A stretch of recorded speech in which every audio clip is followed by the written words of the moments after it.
Hello, আসসালামু আলাইকুম সবাইকে। আশা করি সবাই ভালো আছেন।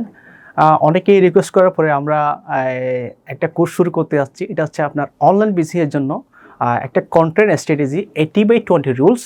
এটা হচ্ছে আপনারা যারা উদ্যোক্তা আছেন, অনলাইনে বিজনেস করেন, আপনাদের জন্য এটা খুবই হচ্ছে গুরুত্বপূর্ণ।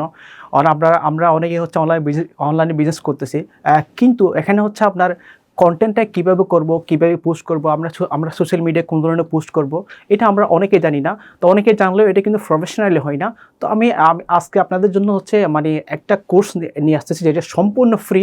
আপনারা যদি এই কোর্সটা যদি একদম শুরু থেকে শেষ পর্যন্ত দেখেন, তাহলে কোর্স শেষে আপনারা হচ্ছে আপনাদের যে অনলাইন বিজনেসের জন্য একটা যেটা স্ট্র্যাটেজি, এটা একেবারে হচ্ছে আপনারা একটা ফুল একটা সামারি পেয়ে যাবেন আশা করি।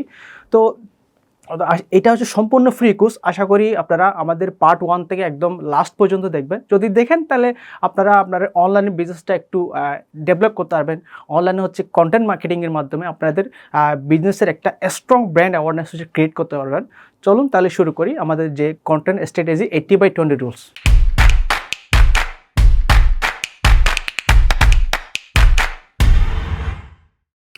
80/20 রুলস কী এবং এটা কেন প্রয়োজন?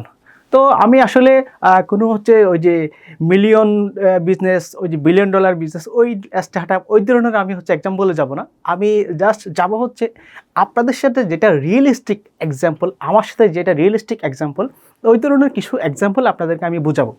আপনি যদি 90 দশকে জন্মে থাকেন, তাহলে দেখবেন ওখানে হচ্ছে গ্রামের হচ্ছে বিভিন্ন হোটেলে বা অথবা চায়ের দোকানে দেখবেন ওখানে টিভি থাকে, এবং ওই টিভি রাখার মূল উদ্দেশ্য হচ্ছে আপনার তাদের যে চা নাস্তা এগুলো বিক্রি করা। কিন্তু আপনি যখন তাদের ওখানে যাবেন, যাওয়ার পরে দেখেন আপনি টিভি দেখতে, তো আপনি একটা মজা পেয়ে যাবেন, তখন ওরা হুট করে কি টিভিটা অফ করে দেয়। তখন হচ্ছে কাস্টমারের মন হচ্ছে কিছুটা হলে খারাপ হয়। আমি যখন ওই সিচুয়েশনে থাকি তখন আমার নিজেরও একটু খারাপ লাগতো। ওই সময় হচ্ছে সাধারণত হচ্ছে অনেকের বাসায় হচ্ছে টিভি থাকতো না, যার কারণে সবাই হচ্ছে এখানে ওই চায়ের দোকানে বিভিন্ন হোটেলে কি টিভি দেখার উদ্দেশ্যে যাইতো। তো এখন হচ্ছে ওই দোকানদার যে কৌশলটা অবলম্বন করে তার যে চা নাস্তা যে খাবার বিক্রি করছে, এটা হচ্ছে তার সীমিত সময়ের জন্য, কিন্তু সে লাইফ টাইমের জন্য তার কাস্টমার সে ধরে রাখতে পারবে না। এর ফলে কাস্টমার কী করতেছে, তাদের বিকল্প কমফোর্ট জোন খোঁজার চেষ্টা করতেছে। সো তারই ঠিক একটু দূরে এক চাচার দোকান আছে, ঠিক আছে? ওই দোকানেও এই কি টিভি রয়েছে, কিন্তু ওখানে হচ্ছে টিভি অন অফ করার কোনো ঝামেলা নাই। সো যার ফলে কাস্টমাররা তাদের কমফোর্ট জোন খুঁজে পেয়েছে। এখন ওই চাচা কাস্টমারদের বুঝে, তাদের ডেমোগ্রাফিক বুঝে তাদেরকে এক প্রকার সাহায্য করছে। বুঝতে পারছেন? তাদেরকে এক প্রকার সাহায্য করছে, যার ফলে কাস্টমাররা একজন আরেকজনকে রেফার করে। যখন কোনো চা নাস্তা খাওয়ার কথা বলে সবাই তখন ওই চাচার দোকানকে সাজেস্ট করে। ফলে বোঝা যাচ্ছে কি চাচার দোকানে লাইফ টাইমের জন্য কাস্টমার সেট হয়ে গেছে, এবং ওই চাচার দোকানের একটা পজিটিভ রিভিউ সব দিকে ছড়িয়ে পড়ছে। এখানে 80/20 রুলসের সাথে এখানে সামঞ্জস্য কি, এখানে মিল কোথায়? তো এখানে মূল সারমর্ম হচ্ছে কোনো প্রোডাক্ট বা সার্ভিস সেল করার আগে আপনাকে অবশ্যই মানুষকে হেল্প করতে হবে। এটা আমাদের মার্কেটিং ভাষায় বলে don't sell the product, first help the people.